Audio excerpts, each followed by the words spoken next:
Shalom saudaraku yang dikasihi Tuhan. Kebenaran firman Tuhan malam ini menyapa kita dari satu kebenaran sesuai dengan Almanak Nas Gereja Kalimantan Evangelis, yaitu kitab 1 Samuel pasal 1 ayat 1 sampai ayat yang ke-18. Saya buatkan satu tema penting bagi kita untuk direnungkan, yaitu belajar dari teladan Hana ketika mengalami kesulitan. Bapak, Ibu, Saudara yang dikasihi Tuhan, tidak banyak orang di dunia ini yang ketika ia mengalami kesulitan, kekecewaan, bahkan penderitaan dalam hidupnya, ia pergi ke alamat yang tepat. Kita dapat belajar dari Hana. Dalam pembacaan kita malam ini diperlihatkan dalam ayat yang ke-7a, saya akan baca untuk kita. Demikianlah terjadi dari tahun ke tahun, setiap kali Hana pergi ke rumah Tuhan. Dalam keadaan hati yang hancur, dalam keadaan yang kecewa, sedih, Hana datang ke alamat yang tepat, yaitu ke rumah Tuhan. Apa yang Hana lakukan, saudara? Marah pada Tuhan? Teriak-teriak kepada Tuhan? Tidak. Hana dengan hati yang hancur, dengan perasaan yang hancur, ia datang menangis. Ia terseduh-seduh dari nas yang kita baca. Ia datang berdoa pada Tuhan.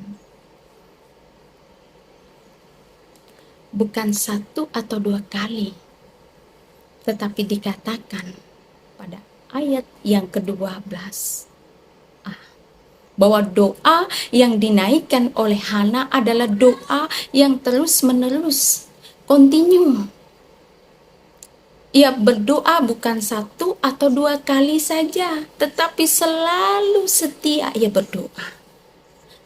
Saat situasi sulit itu terjadi, saat keadaan yang tidak baik-baik saja itu terjadi. Nah, ini luar biasa Bapak Ibu Saudara.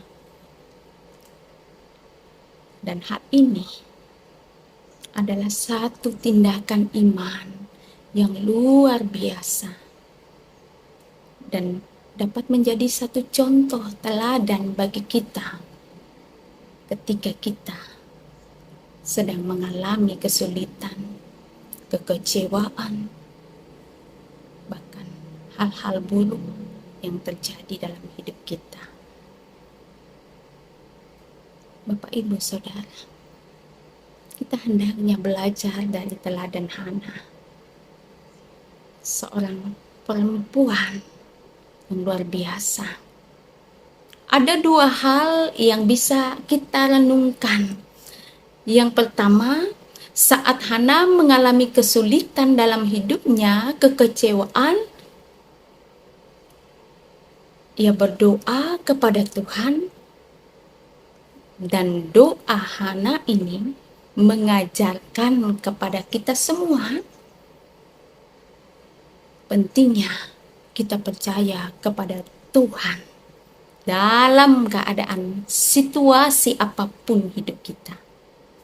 Bahkan ketika kita mengalami tantangan dan kesulitan, penting bagi kita untuk menaruh rasa percaya kita kepada Tuhan yang berkuasa atas hidup kita.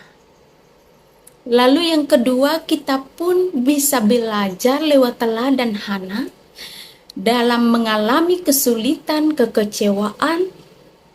Doa Hana ini juga mengajarkan kepada kita bahwa setiap doa-doa kita tidak ada satupun doa yang sia-sia. yang tidak dapat dimengerti oleh Tuhan.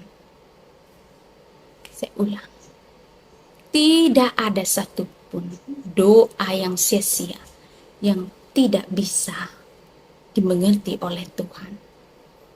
Untuk itu Bapak Ibu Saudaraku yang dikasihi dalam Tuhan, belajar dari teladan ini, dalam mengalami kesulitan apapun yang terjadi dalam hidup kita, kita harus selalu mengingat untuk terus-menerus menaruh rasa percaya kepada Tuhan dan terus berdoa. Karena kita punya keyakinan bahwa tidak ada satupun doa kita yang sia-sia, yang tidak dapat dimengerti oleh Tuhan kita. Imam Eli sebagai seorang imam, ia mungkin tidak dapat mengerti dengan doa yang Hana naikkan. Bahkan ia menganggap bahwa Hana sedang mabuk anggur karena ia berdoa. Tetapi Allah yang berkuasa atas hidup kita tahu sampai kedalaman hati kita, sampai kedalaman hati Hana, meskipun manusia bisa saja tidak mengerti dengan keadaan, kesulitan, bahkan penderitaan yang kita alami. Untuk itu firman Tuhan malam ini kiranya meneguhkan, menguatkan iman kita semua dalam kita alami kesulitan, penderitaan dalam hidup kita. Tuhan Yesus menguatkan kita. Amin. Mari kita satu dalam doa. Tuhan, kami bersyukur malam ini boleh dikuatkan, disegarkan oleh firman-Mu. Kami boleh belajar dari teladan seorang perempuan luar biasa. Dalam keadaan apapun kami dapat mengingat Tuhan. Terima kasih Tuhan. Amin. Salam, Tuhan Yesus memberkati.